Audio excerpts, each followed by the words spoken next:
Hey, good morning, everyone. Good morning, everybody. Good morning, Professor. Yeah, hi, good morning. Good morning, Jaylin. Good morning, Samira. Good morning, Professor. Good morning. All right, I see seven people. All right, seven people. And let's see how many are in today's forum. Now, everyone, please pay attention. This is what you need to do first, right?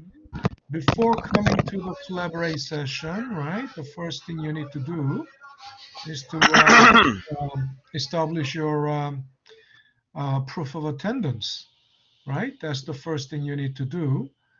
And so there are seven people in the collaborate and only three, four now, four. So if you're not on the today's forum, please do it ASAP. Okay, please do it ASAP. All right. Um, we are still,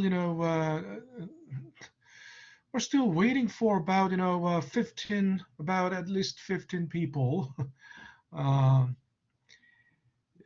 there are 25 on the roster, so there's got to be more people to join us. But while waiting for these people, um,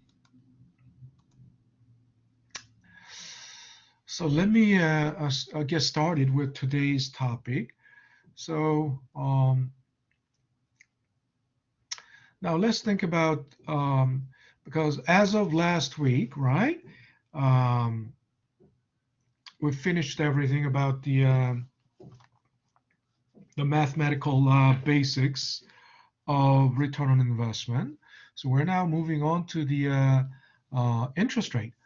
Now, if you think about it, interest rate. The reason I'm talking about the interest rate is because the interest rate is the safest, most basic, and the safest, right? But the lowest return on your money, right? So, in other words, you may have never thought about it that way, but the interest rate is basically the lowest return on investment you can get. And why is the lowest return? Because Excuse me, Professor. So yeah, today we're gonna read about this interest rate. Why it was the question was in the exam? what is blank? Why the question this question was in an exam? The Why exam that was this we did, yes, because the we today we start interest rate, correct? right? Right? But a couple of question was interest rate. It was in exam. No, no, no, no. Everything in the you mean the ROI concept check, right? Yes, the None exact of question that you just said, it was in no, a, no, not none of there were no questions about interest rate. I mean, even if there was a question about interest rate, um, it didn't really matter. It doesn't really matter because it was just mathematical. Basically, all the questions were basically mathematical questions. actually I didn't do it correct because it says which of the following is not the reason why interest rate is the baseline of all ROAs throughout the entire macro economy, and it has four, and I couldn't do it right because I didn't know this is gonna be in the exam. So All right, what?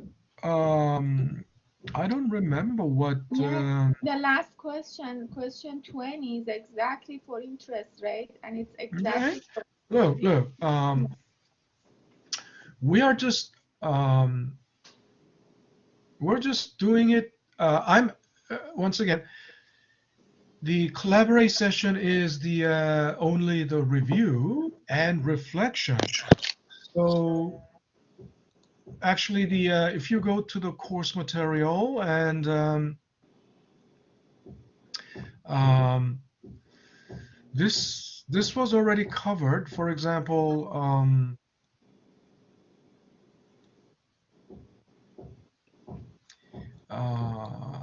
I watched video 5 and 6, and yeah, and it wasn't 6, there too. and also look. I'm not. Excuse me. Can we get Hmm. on with the lesson? I'm not gonna lie. This is already starting to blow mine. Yeah, but let me just All right. Hi. so Welcome you see back to this the video continuing was lecture in we already return on investment. right, that one was already it was already assigned. That was all of these videos were made available 3 days in advance, right? So ROI and macro part one, ROI and macro part one, right? That was already it is not even that was already it's not even visible now, but uh, it was already available on February 5th, right? It was available for um, 6 days, almost 1 week, right? So as I said, all these videos are made available 3 days in advance. Okay, so and that means this was something you have already um, you should have already studied. So that was like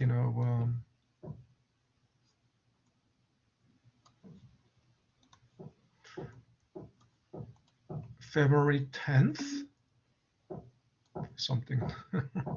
uh, ROI in macro part one through part four. That was um, that was the lecture for February 10th. Okay, I made a typo here. So in other words,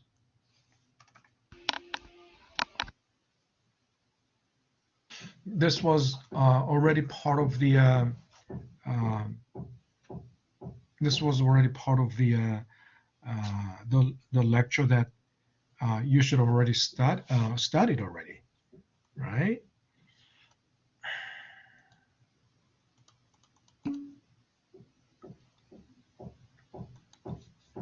All righty.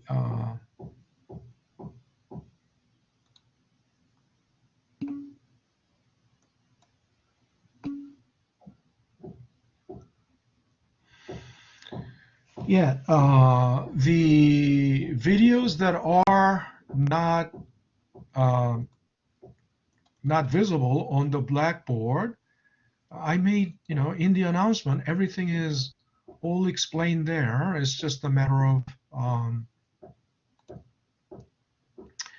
so make a habit of you should make a habit of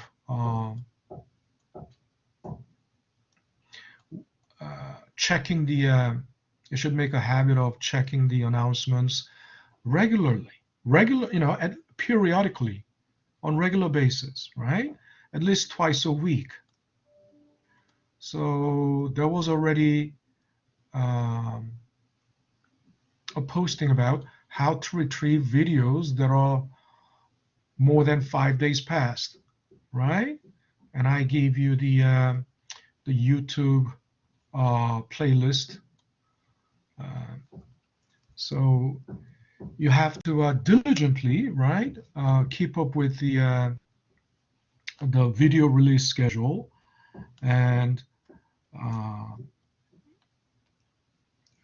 and keep up with that schedule diligently. And if ever anything is already past, right, more than 5 days past, then they can be searched in the YouTube. Okay. All righty. So where was I? I'm still sharing my screen with you, right? So let's see.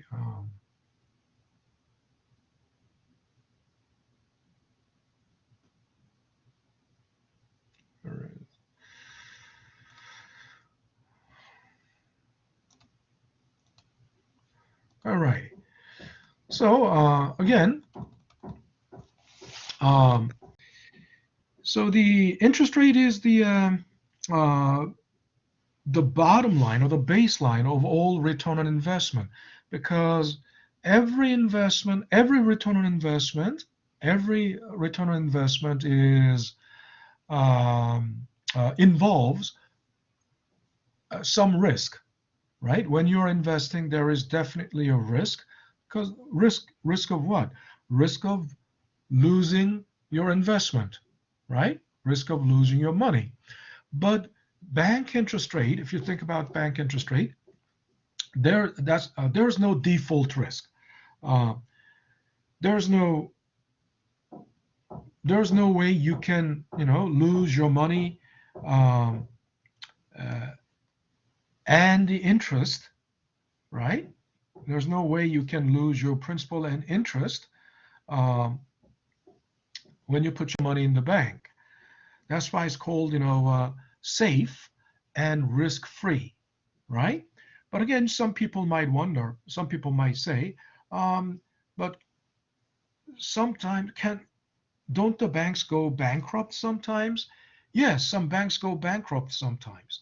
But in the at least in the U.S. and in most other countries, the commercial banks have what they call, um, in the U.S. especially, um, FDIC, which stands for Federal Deposit Insurance Corporation. So that means that's literally, insurance policy for the bank deposits. And in the U.S., the banks, if you are a commercial bank, you must be a member. You must, in other words, just like you cannot be on the road without auto insurance, you cannot operate a bank without that FDIC, right? And in other countries, most other countries, they have similar system. They have similar system. Um, so, but first of all, because of this insurance, your deposit is safe. Uh, Two, uh, the bank, as far as the bank interest rate is concerned, how much is the bank interest rate? These days, the interest rate on your savings account is not even 0.1%. It's barely about 0.1%, right? So that kind of interest rate, the banks can easily, the banks can easily make. Uh, and if you think about it, the main business of banking is in lending, right? Um, and this is obviously, something that everyone understands. Banks make money by lending money, right? But banks don't make money by taking deposit. Of course, they have to take deposit to lend money. In other words, banks are in the business of lending other people's money. Isn't it right? Banks take your deposit and they lend it. But when they lend it, they take the risk. They take the risk. They are the ones taking the risk. Um, but if they are taking the risk means, if they are lucky, they will get not just lucky, but they are very selective. They are very, they screen the people, they screen the borrowers, not just people, but businesses, right? They screen the businesses uh, to very, extreme details. Uh, so obviously they are going to make they are going to make a loan to a very high grade businesses, high, in terms of in terms of um, uh, credit rating, right? In terms of credit rating, they will lend to the businesses that have uh, a very high credit rating, or at least decent credit rating. So the loan won't default. And for those borrowers who have um, mediocre credit rating, then they charge high interest. Charging high interest is basically um, a safeguard against the default, right? So banks generally make their loans hardly default. Banks loans, hardly default. So that risk is relatively low. And um, to the high grade borrowers, they charge, relatively low interest. But low interest, low interest means that the borrower has high credit rating. If you are safe and reliable borrower, you can always you can always take your business to another lender who charges lower rate. So the banks cannot charge high interest rate to the borrowers with um, high credit rating, with high credit worthiness. Um, so even though they may not make 10% or 20% interest on a high rated borrowers, but still they will make at least 3.5% on the prime borrowers, prime grade borrowers. But so think about it. If you deposit $1 million, they will pay you something like 0.1%. But if they lend that $1 million to the highest rated borrower, they will charge at least something like 3.5%. So think about it. The difference between the two is difference between those two rates is 3.49%. Or zero, if it is 0.1%, the difference is 3.4%. And this 3.4% is called spread. Okay, spread, and that's basically the bank's that what the bank makes. That's the bank's cut, right? So in the example that I just used, you can tell already two things. There are when they are lending, they charge 3.5%, and when they are borrowing, they pay 0.1%. So when the banks borrow, that means you are saving with the bank, right? When you save, when you put your money, when you deposit your money in the bank, you probably haven't thought about it, but actually you are lending to the bank passively. You're passively lending to the bank, and the bank is passively borrowing from you, right? And so this is something you have to reestablish in your mind, that the concept of borrowing and lending can be done very passively, right? Because normally the semantics, I mean, the image, semantic image of the word borrow, to borrow, it gives you this picture of someone, begging, right, on their knees, please lend me money, right, begging, like that is, yeah, that can be, that's a picture of act of borrowing, very active borrowing, even aggressive form of borrowing, right? But in reality, borrowing doesn't have to be like that. It can be done very passively. Um, so when someone wants to when you put your money in the bank, um,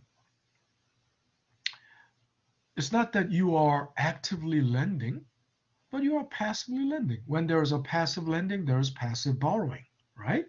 So this 3.5% is lending rate, and 0.1% is called borrowing rate. So in other words, whether to call it lending rate or borrowing rate is determined from the industry's perspective, right? From the banking industry's perspective. So in the so because banks are the industry, right? Uh, it's not determined from your perspective. You can so borrowing rate is the rate that you get when you deposit your money in the bank. Lending rate is uh, the rate they charge when you borrow from the bank. Okay. Now, so here's the thing: when you are the borrower, right? Depending on your credit rating, now people's credit rating is called credit score, but for businesses, it's called credit rating. So depending on your credit score, your rate can be, when you borrow, your rate can be very low or very high. And if it is low, it can be something like 3.5. If it is high, it could be anywhere. It could be something like 24.75%, right? It all depends on the credit score, because the credit score is literally the measure of your credit worthiness, and credit worthiness implies basically your default risk, the possibility of you defaulting, possibility of the borrower defaulting. Of course, defaulting means not paying, right? Insolvency, the inability to pay back, right? So the higher the default risk, the lower the credit score. The lower the default risk, the higher the credit score. So if you have excellent credit score, an excellent credit score is something like, in the US, the credit score ranges between something like I don't know what is the lowest level. 200 would be like lowest level, but most people lie somewhere between 400 and 600. 400 range and 600 range. And if you have excellent credit scores are something above like 820. 760, 780 is considered good credit score. And if it is like 820, it's excellent credit score. Less than 5% of the population has credit score above like 820. Now, so, but think about it. The credit score matters when you are a borrower, but that credit score doesn't matter when you are a lender. In other words, when you put your $1 million in the bank, regardless of your credit score, you still get just 0.1%, right? And then if you are the borrower, right? So suppose it depends on your credit score, and the lowest credit score is the best credit score. If you have best credit score, you'll get something like 3.5%. So think about it. If you put your $1 million in the bank today and borrow that money again, you have excellent credit score, but you get you lose 3.4% just in interest rate, right? Makes sense? Um, so obviously, if you have money, if you have like $1 million to put in the bank, you wouldn't be borrowing it from the bank again. I mean, unless uh, you can just withdraw that money, right, instead of borrowing. Uh, but you can also think of the similar situation when you in foreign exchange, right? For example, you go to, let's say you go to Europe, you travel to Europe. So you go to the bank and exchange some dollars to euros. And then when you think about it, there's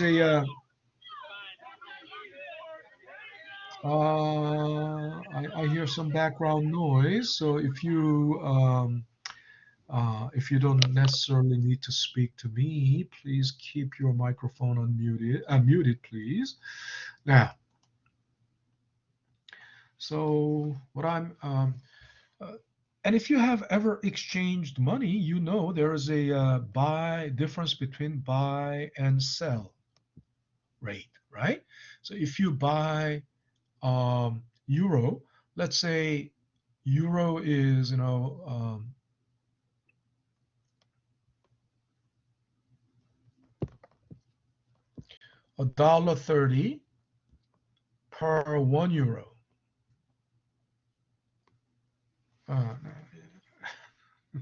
What is that's I think euro is like this, right?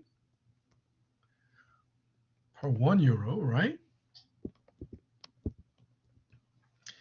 And then so you went to Europe, and so you paid, you exchanged, let's say, 1,000 euros, right? Then obviously $1,300. You had to pay $1,300, and you came back without spending any cash, right? Because these days when you travel, you credit card, please. Don't no cash unless sometimes you have to have.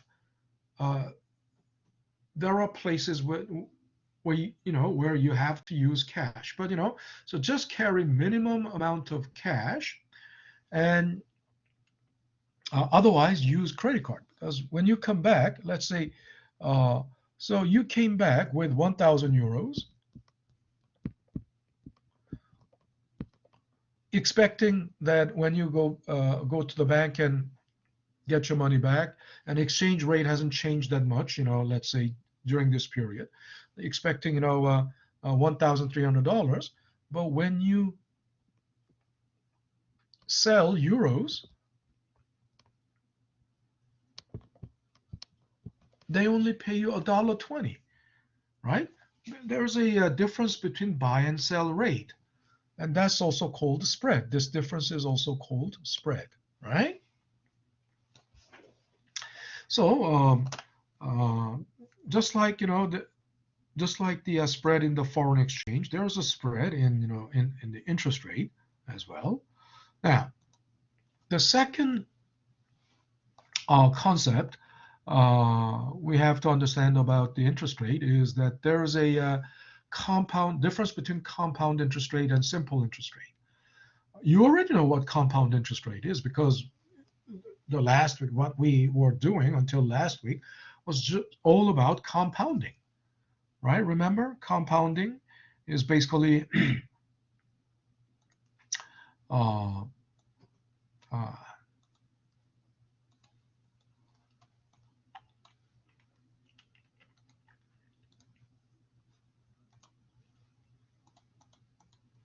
this is explaining basically what compounding is. In other words,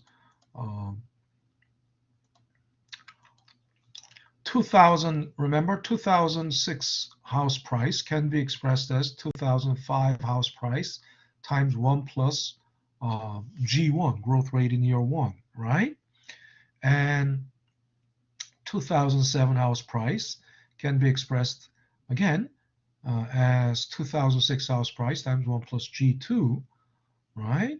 Whereas 2006 house price, by its own definition, right? 2016 equals 20051 plus 1. 1 plus 2. Okay, 1 why plus is 3. it activated? 1 plus 9. 1 plus 1 0. 1 plus 1 1. Where? Okay, read out loud is activated. So think about it. I should. Where was that? Read out. Deactivate. Okay. So 2006 house price was already defined here. This is 2006 house price. So we simply replace this, right, by its own definition. So its own definition is this. So then 2007 house price can be expressed as, right, P 2005 times 1 plus G1 times 1 plus G2. And we can extend it all the way to 2016 house price, which is, basically 2015 house price times 1 plus growth rate in year 11. But then there can be all 2015 house price can be once again all replaced by its own definition, just like that, right? But I also explained that if the growth rate in year one is equal to growth rate in year two, which is equal, then if it is also equal to growth rate in year three, equal to growth rate in year four, all the way through all these 11 years, then we can. That means we can replace. We can replace G1, G2, G3 just by a single value G, because if they are all the same, we don't need any time subscript. We have time subscript because we need to distinguish between different growth rates in different years. But if they are all the same, we don't need all of that. We don't need time subscript. So if we don't have time subscript, then it will simply collapse, because it's going to be 1 plus G times 1 plus G times 1 plus G times 1 plus G times 11 of them, right? It will be repeating 11 times. So it will all collapse to P 2015 times 1 plus G raised to 11, right? P 2005, right? So this is basically compounding. Okay, this is compounding. So, and so the way the interest accrues, follows, compounding. It follows compounding. And but though compounding, so compound interest rate is used when we have a timeline longer than 1 year. In other words,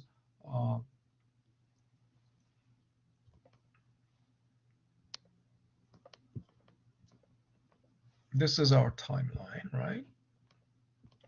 So let's say time 0, time 1, time 2, time 3. So if it is like 1 year at end of year 1, end of year 2, end of year 3, end of year 4, 5, 6, and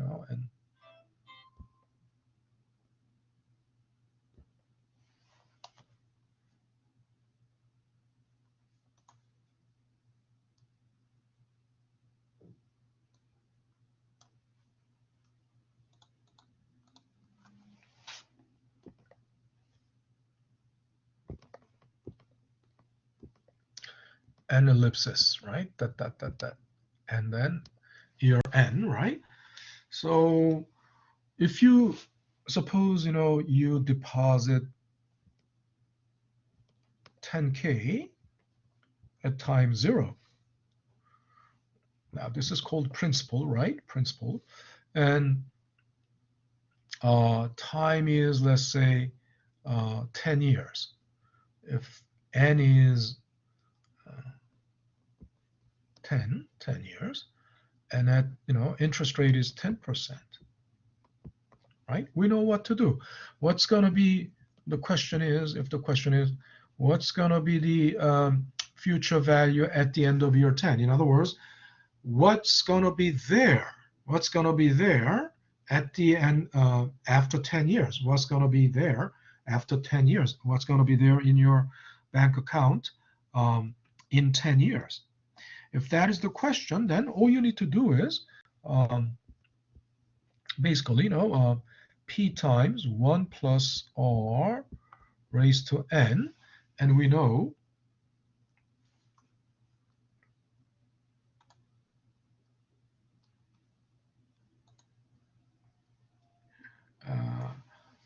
our principal is 10K, and times interest rate is 10%, so 1.1, right? Raised to 10, right? That's going to give you what it's going to be. And, it's going to be almost like $26,000. It's going to be almost, right? Let's just, do it quickly. 10K times, don't forget, this is not 10, it's 10,000, 1.1 raised to 10. Yeah, it's 25.937K. 25.937K. So that's almost 26K. $25,937.42, right? So, but this is how compounding works. This is how compound interest works. But in a simple interest rate, in case of simple interest rate, and simple interest rate is used only for simple interest rate is not generally used for long-term horizon, like more than 1 year, longer than 1 year. Actually, in finance and accounting, the line between long-term and short-term is 1 year. Any timeline longer than 1 year is called long-term. Any timeline shorter than 1 year is short-term. And think about it, in the financial market, right? In the financial market, there is long-term lending or investing. There is also short-term lending or short-term investing. Short-term lending is usually, for less than, it's like for 30 days, even 1 week, 60 days, 45 days, right? Usually, 30 to 60 days is quite common. And the way the short-term financial market is called the money market. Long-term financial market is called capital market. So compounding is used only in capital market, and simple interest rate is used in money market only. Money market. So if we use simple interest rate, how do we do the same example? Of course, I'm telling you, I've been telling you, simple interest rate is not used in the long time horizon. So it won't be, in reality, it's not going to be, there's going to be no such thing as simple interest rate for 10 years. But if we do it by simple interest rate, actually a simple interest rate, so this is simple interest rate.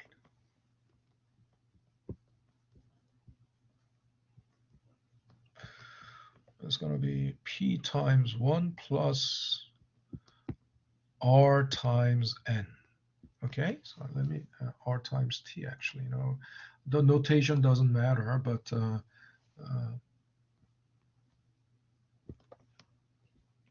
t, just to mean, time.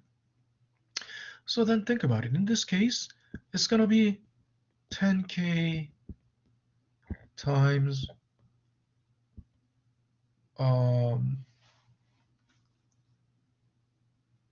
10K times 2, because R times 10, right? 0.1, 0.1 times 10 years. So then what's this going to be? It's going to be 2. 1 plus RT will be 2. So then it's going to be only 20K.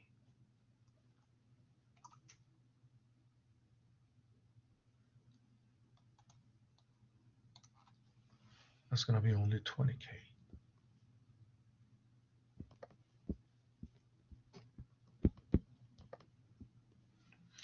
And this was what? This was almost 26K. This was almost 26K. So which one would you prefer? Of course, anybody in their rational mind would prefer compound interest rate, right? But this is to show you, what a big difference, right? This is to show you what a big difference these two methods will result in. But as I said, in reality, this won't happen. In reality, right? Something like 10 years doesn't happen. So in reality, the practical example of simple interest rate is something like this. If you borrow money for 60 days, right?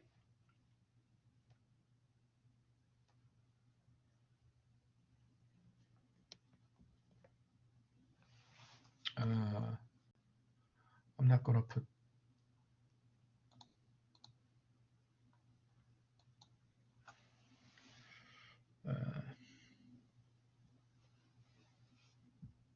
I'll just put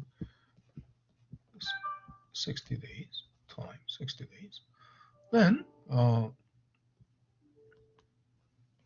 otherwise, interest rate is the same, right? R, interest rate R,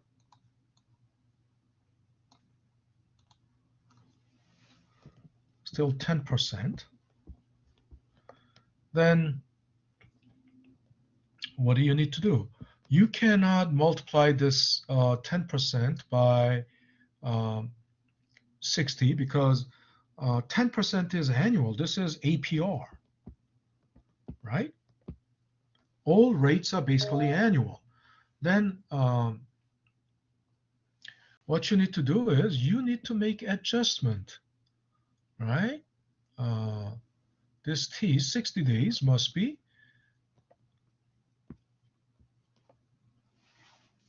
adjusted by 360, or it must be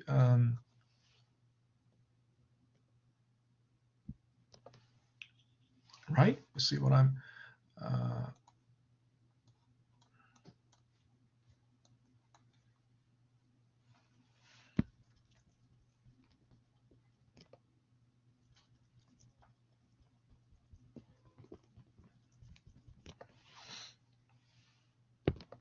R times 60 or 360. Okay. Now think about it. 60 days is a fraction. 60 days out of 360, 60 out of 360 year, right? In other words, a fraction of a year, right? So how do we turn it into, how do we convert 60 days into a year? You'll have to divide it by 360 or 365. Now, some people may, you might wonder why 360 isn't 1 year 365. Yes, of course. But, there are two types of what they call interest year for, meaning, for the purpose of calculating interest, we have two types of year. One is ordinary interest year, and the other one is exact interest year. An ordinary interest year is 360 days, 360 days. And exact interest year is 365 days. But ordinary being the default, think about it. Ordinary, there's a reason why it is called ordinary. Ordinary is basically the common, right? Most common thing is ordinary. So commonly, they use ordinary interest year. And unless, and therefore, unless it is specified that to use exact interest year, ordinary interest year is default. Okay, and then we can easily, this is 1/6, right? So think about it. Then this is going to be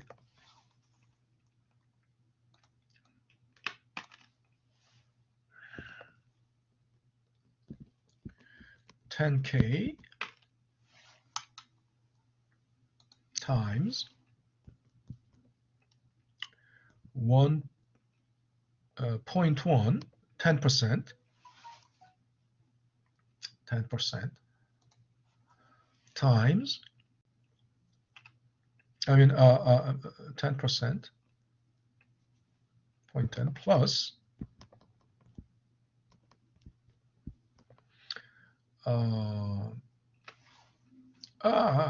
what am I doing?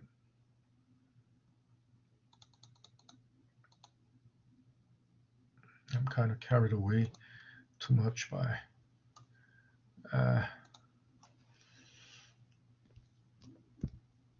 1 plus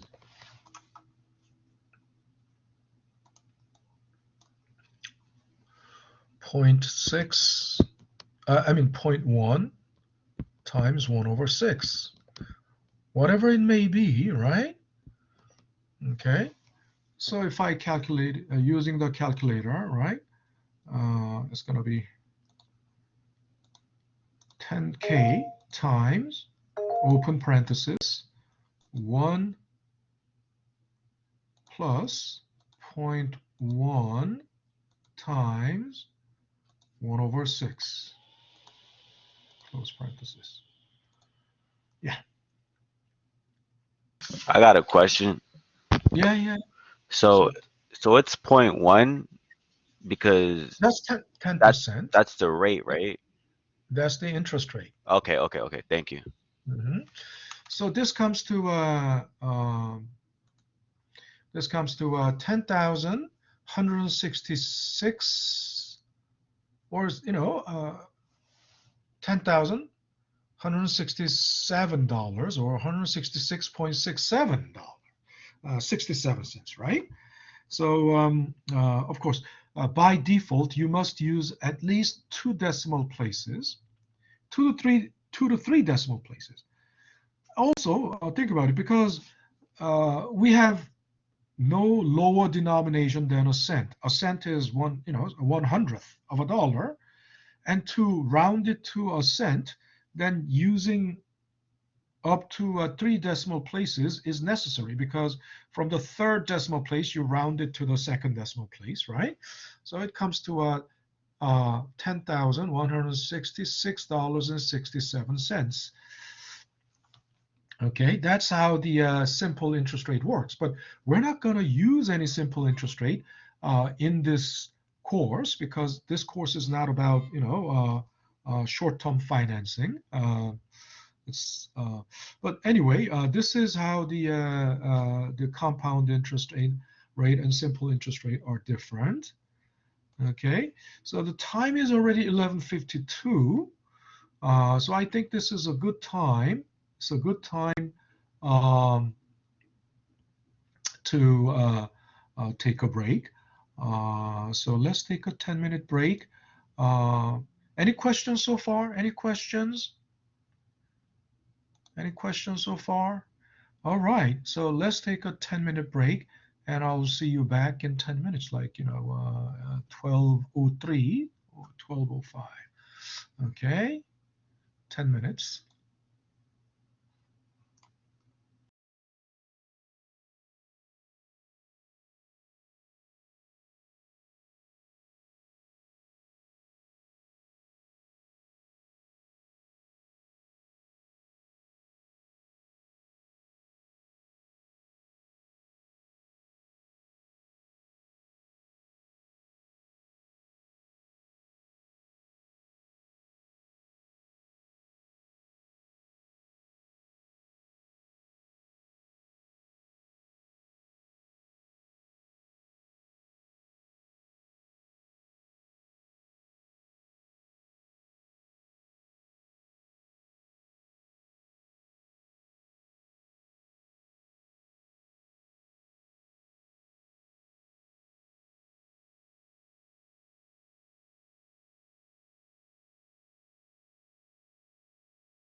All right, we're back.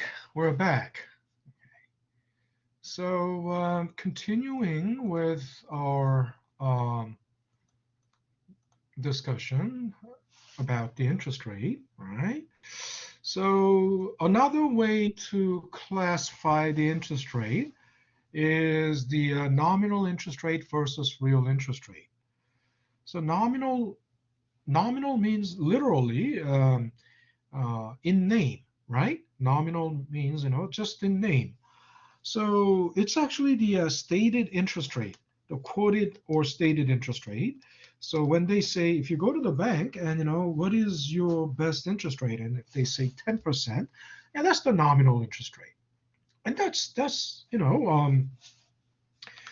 only interest rate you can see, because real interest rate is the real means adjusted for inflation, adjusted for inflation. So think about it. If the nominal interest rate, if the interest rate was 10%, and I use basically, I for nominal interest rate, the symbol for interest rate, and suppose the interest rate was 10%, and during the so you put your $10,000 in the bank. 1 year later, right? Then obviously 1 year later, you put 10K there, and so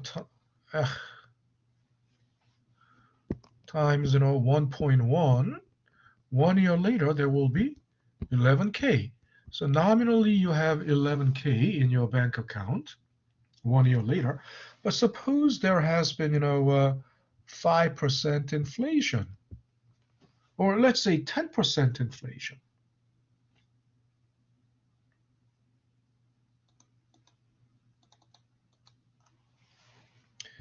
If there has been 10% inflation, so then after adjusting for inflation, what is that 11K worth? Now Is it worth it's just worth 10K again, right? yeah, it will be just worth 10K again, because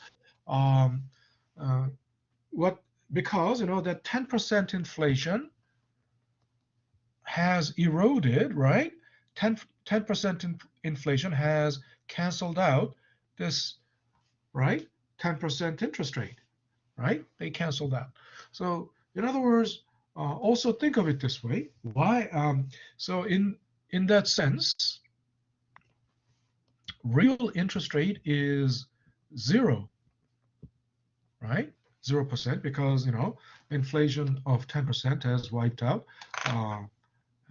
the nominal interest rate of 10%. So who just said that?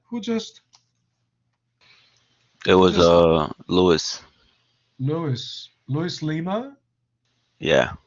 Okay, Lewis. So yeah, Lewis, I'm gonna give you a 0.5 for that.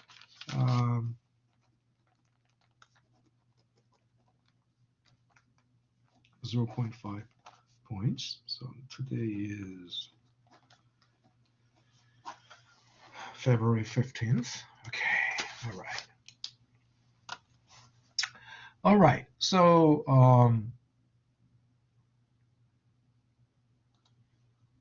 and the reason it is called, where am I? The reason it is called real interest rate is, think about it, 11K, suppose there has been 10% inflation. What does that mean? If there has been 10% inflation, then everything is 10% more expensive, right? Suppose 1 year ago at time 0, the price of Coke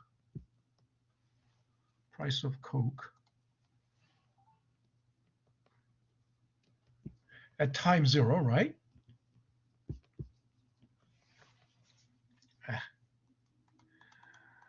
I'll write it like this: price of Coke at time 0 was $1. if it was a dollar, the price of a bottle of Coke, let's say you could buy it from the vending machine for $1, and 1 year later, because of 10% inflation, right, the price will be what? Everyone can easily understand. A year later, the price of Coke. It's like $1.10. Right, exactly. It's going to be $1.10. $1.10. Then think about it. 1 year later, even with 11K, how many bottles of Coke can you buy? But first, a year ago with 10K, a year ago, right, when price of Coke was $1, a year ago, how many bottles of Coke did you buy? Could you buy with 10K? How many bottles of Coke could you buy? A year ago, 10,000. 10,000 bottles. Yes, of course. 10,000 bottles, right? Was that Louis again? Yeah. Right? So, okay, you got another 0.5 for that. Now, then think about it. 1 year later, so in real terms, in real goods, right? In real terms, 10K could buy 10,000 bottles. 1 year later, with 11K, how many bottles of Coke can you buy? Huh?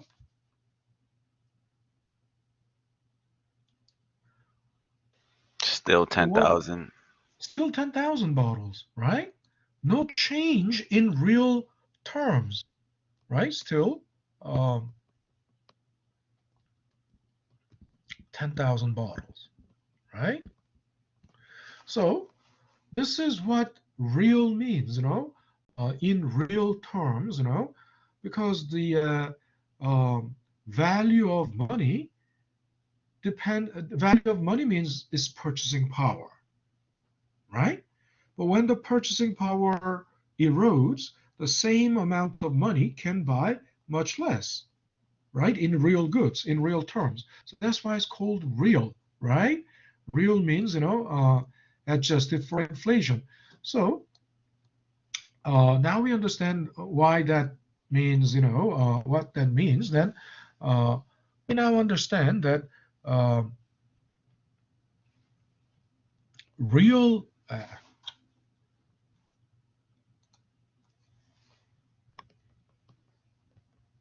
real interest rate is basically nominal interest rate minus inflation. Okay, pi stands for inflation in macroeconomic context. Okay, so also that you can turn it around and you can say also nominal interest rate. You can also say that means we can also say nominal interest rate is real interest rate plus inflation, right? And also verbally,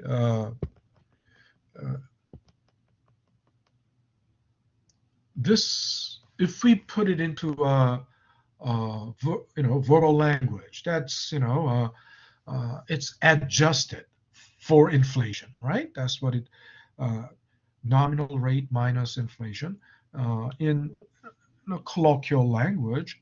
That's that's what they say adjusted for, right? That's what that's literally nominal rate adjusted for inflation, right? Now, then think about it. We can think of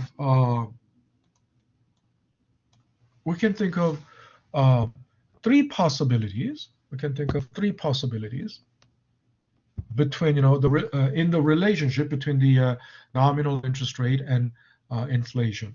First, nominal rate can be greater than inflation. Second, nominal interest rate can be equal to inflation.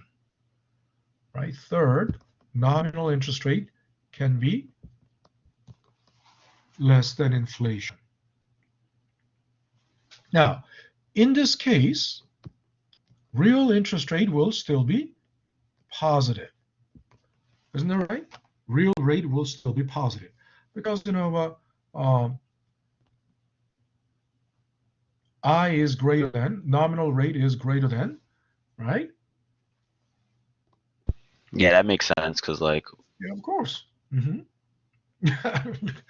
Greater number minus smaller number, it will always be, right? Positive, right? And then when they are equal, then real interest rate will be 0, right? And when this is the case, when nominal interest rate is less than inflation, then real interest rate will have to be what? negative. Negative. It will have to be negative. So our next question is then, what is negative interest rate? Can there be negative interest rate? Yes, there can be negative interest rate. First of all, in this case, real interest rate is negative. Real interest rate is negative. But can nominal rate be negative as well? Normally, it is not, because think about it. If nominal interest rate is negative, then who's going to put money in the bank? Who's going to put money in the bank?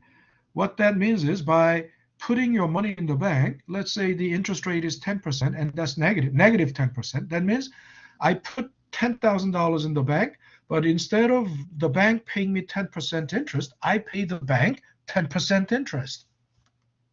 So for putting my $10,000 in the bank, I pay $1,000 a year as interest to the bank. So it's like a fee, actually.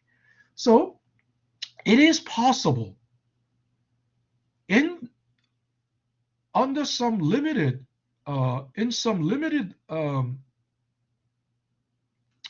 instances, right?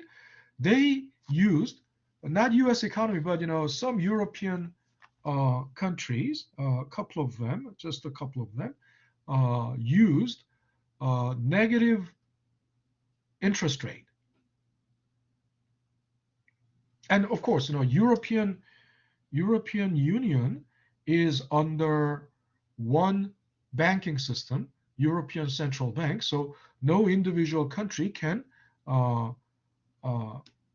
just independently raise or lower interest rate, change the interest rate. It's all, but the countries that are not within the European Union, I believe Norway is not part of European Union, or was it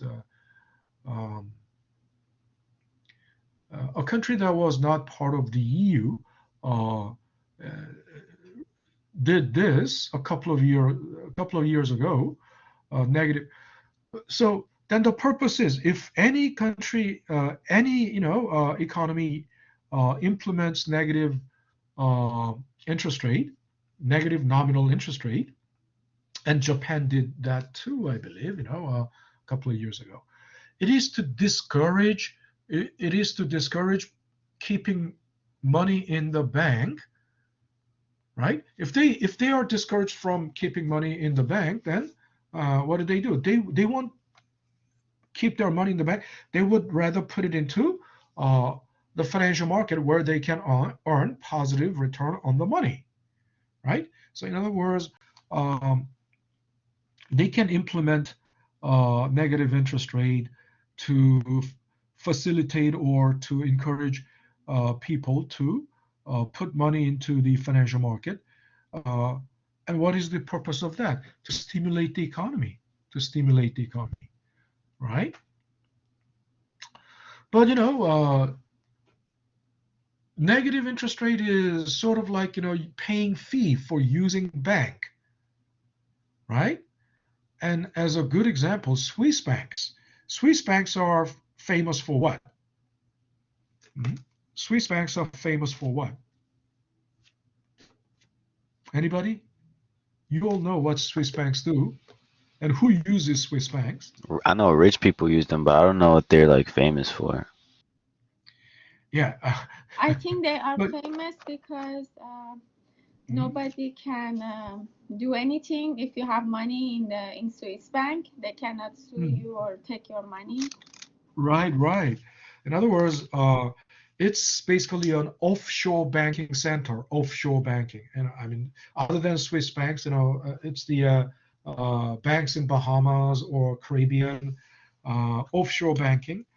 Um, so I guess it was Lewis and Samira, right? Right. Samira, Yes. right? So Yes. Samira, you got 0.5. Uh, Luis, you got another 0.5. Um, yeah, Swiss banks, rich people, not only rich people, uh, organized crimes, criminals, right? Rich people, also wealthy corporations, they all have, Swiss bank accounts. Even the, kingpins, criminals, organized kingpins of organized crimes. Why? The whole purpose is tax evasion. They don't want their government, they don't want their governments to know how much money they have. So they put it in the Swiss bank, and Swiss bank is famous for their lips sealed lips. They don't provide any, and because they are not under the jurisdiction of U.S. government or any other governments. They are not under any obligation to disclose anything. I don't know if they can decline the request by the Interpol if the Interpol is tracking down some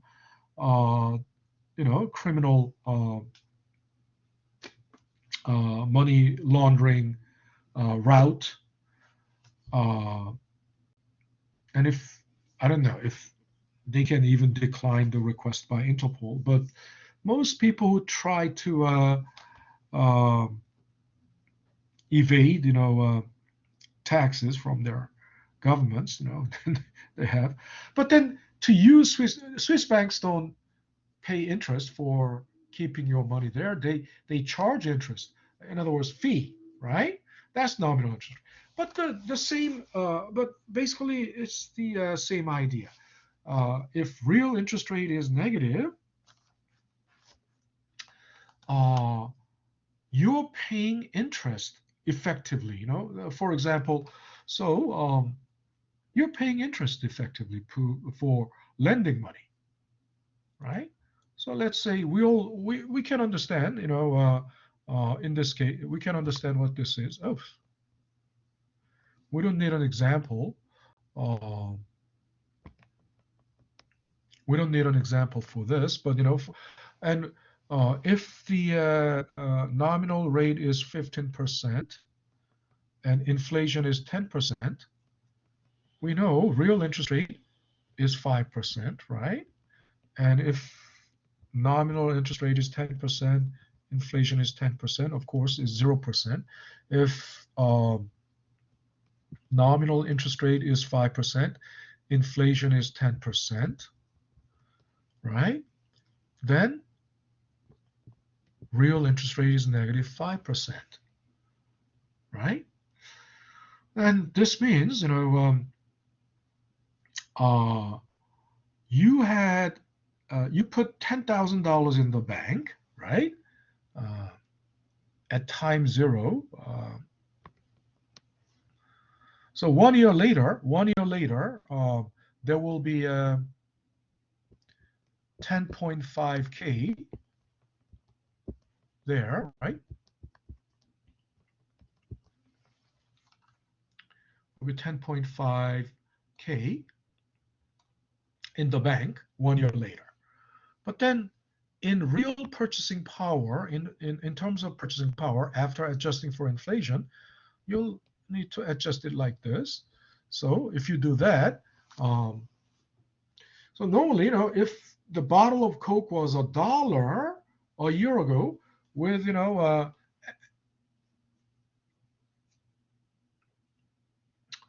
with 10K, you could buy 10,000 bottles. And if there was no inflation, if the price was still $1 a bottle, then with 10.5K, you can still buy 10,500 bottles of Coke. But there has been 10% inflation. A bottle of Coke is $1.10 now. Then think about it. So then with 10.5K, how many bottles can you buy? Right? If a bottle is or to put it so every inflation is 10%. So if you adjust it by 1.1, that's the dollar amount. And if you do that,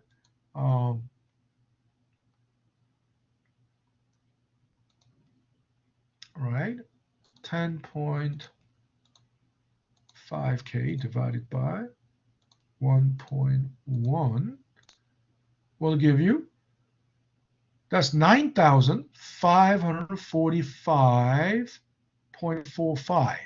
So in other words, a bottle of Coke you can buy, if it's $1.10 now because of 10% inflation, you can buy only 9,545 bottles. Or that means the purchasing power of money is only what $9,545.45 could buy a year ago, right? So in other words, effectively,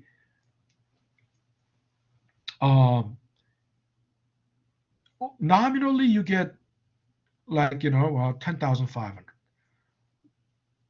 but that the purchasing power of that 10,500 is only something like 9,000, right?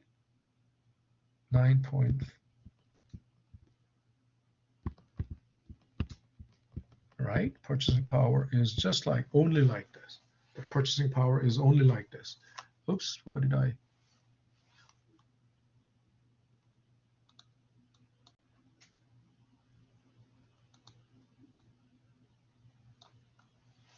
$9,000.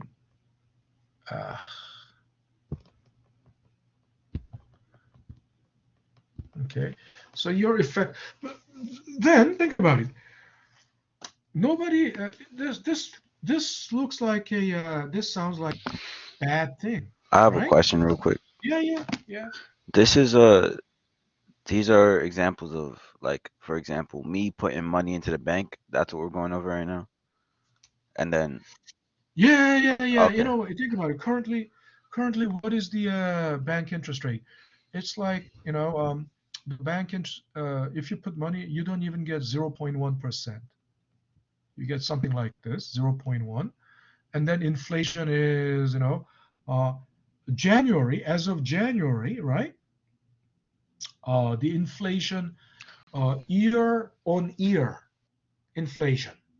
That means from January last year to January this year, the year on year inflation was like 7.5%. 7.5, right? Previously, December to December, it was like 6%.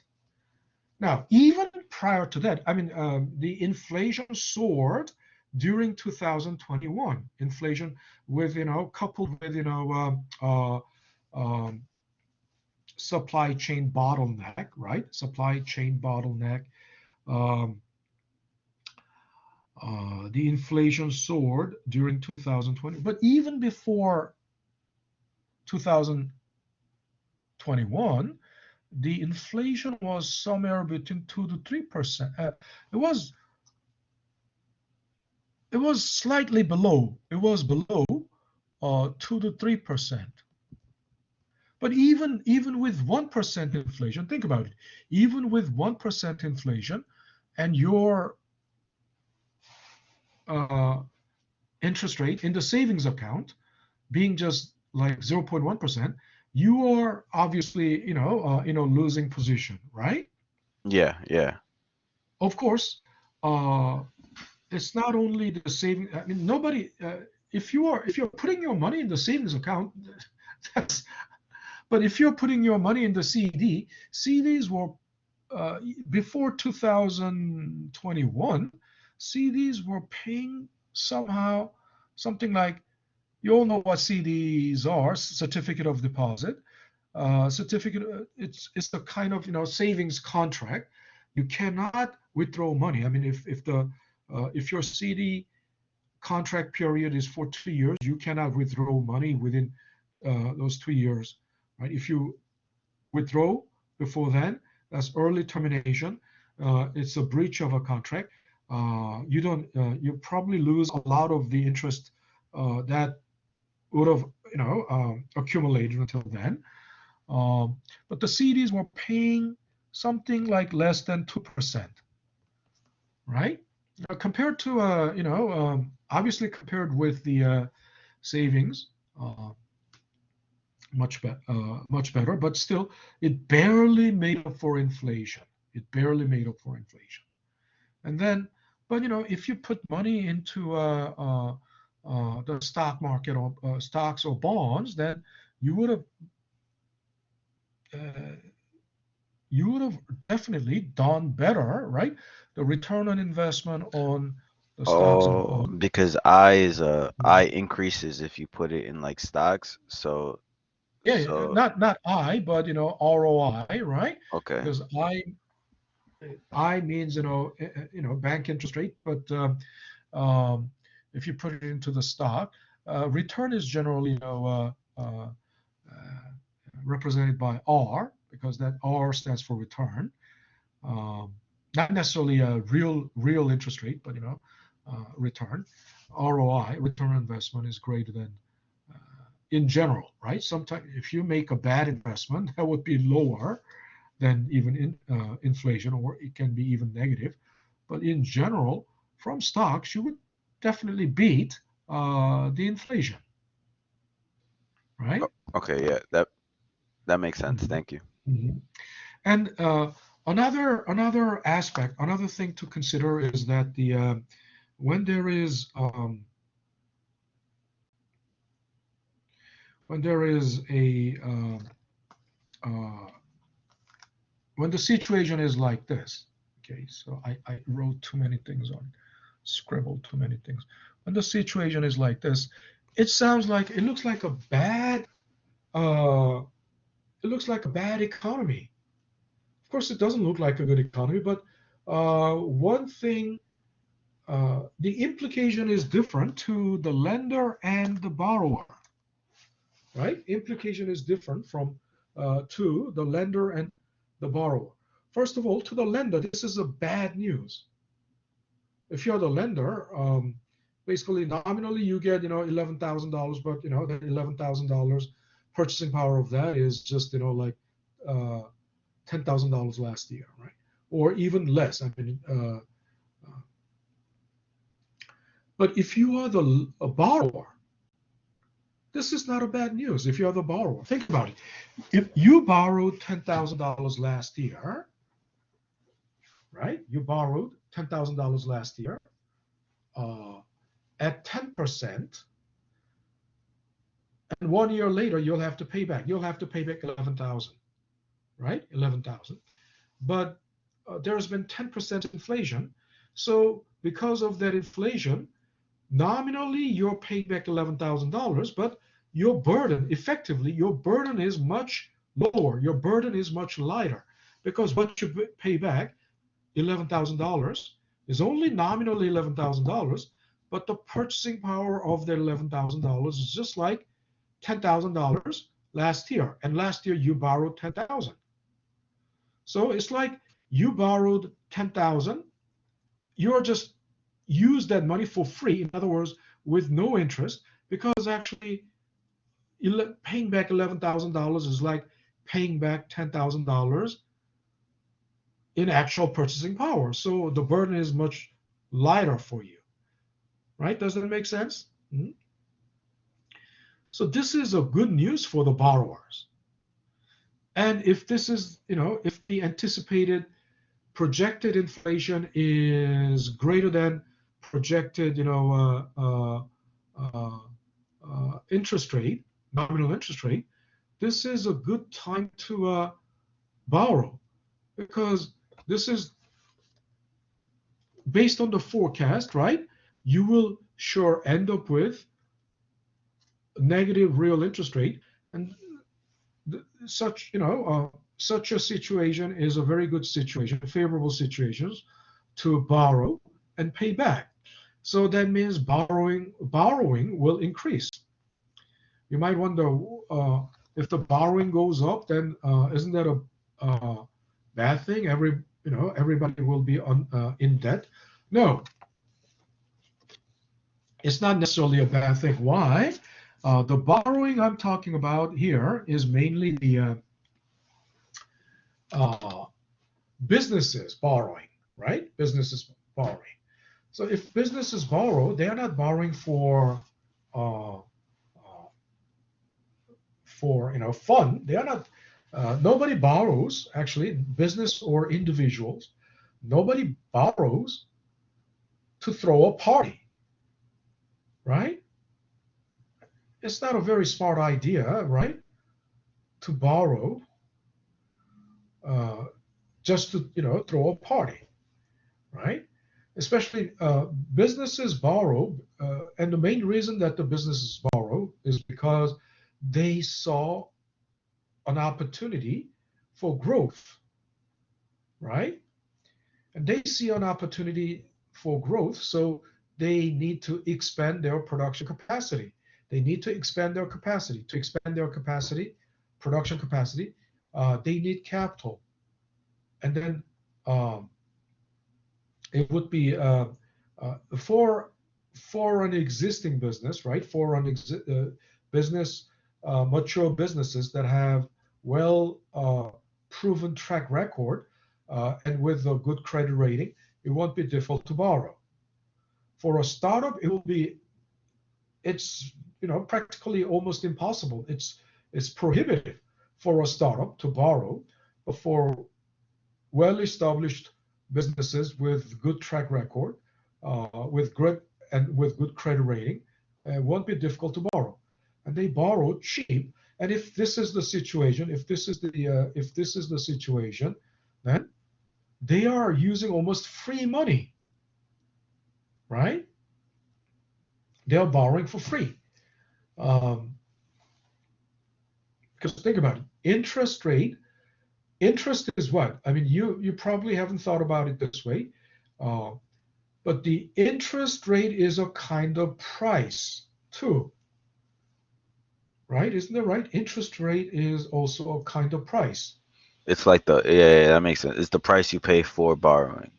Yeah, it's the price for borrowing. Interest rate is price for borrowing money, right? So if your price is negative, if you pay the negative price, or if the price is zero, it's free money. You borrow for free, isn't it right? Um, and so if this is the situation, businesses expand borrowing, and if businesses increase borrowing, that means what? They are expanding. So if they expand their production capacity. That means what? They build more plants. If they build more plants, then first of all, construction companies will be hired. So construction companies get paid. They pay their workers. The workers spend their money. So it feeds back into the economy, right? And once the plant is built, then they install the production equipment.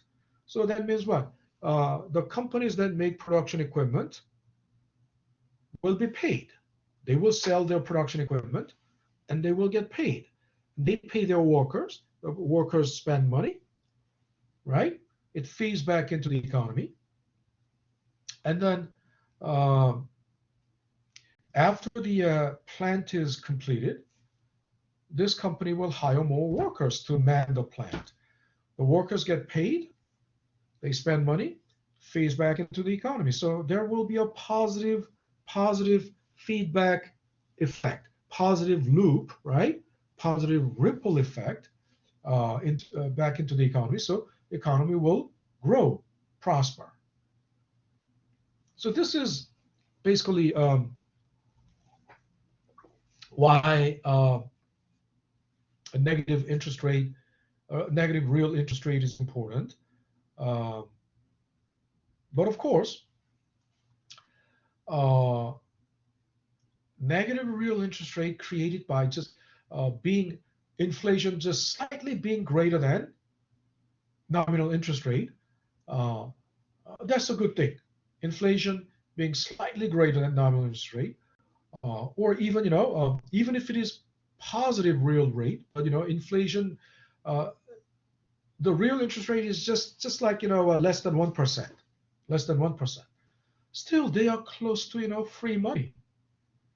So this is what they deliberately want to create. The situation the Federal Reserve deliberately wants to create when the economy is depressed, right?